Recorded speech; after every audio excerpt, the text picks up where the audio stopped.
এগুলো কি পিঠে বলুন তো? সাজের পিঠে। কে কে সাজের পিঠে পছন্দ করেন বলবেন। এর জন্য আমি চালের গুঁড়ো নিয়েছি, আজকাল তো বাজারেই কিনতে পাওয়া যায়। এখন কিন্তু পিঠের জন্য যে কাঠের আগুন লাগে তা নয়, পিঠে এখন গ্যাসেও হচ্ছে।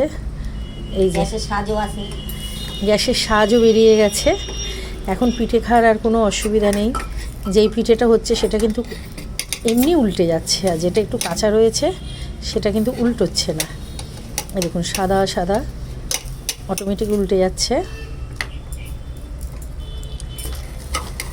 এই শীতকালটাতেও পিঠে খাওয়ার দিন।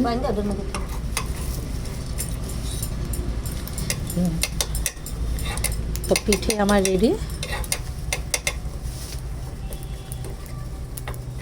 এটা এখনো হয়নি, এই যে এবার হয়ে উল্টে গেল।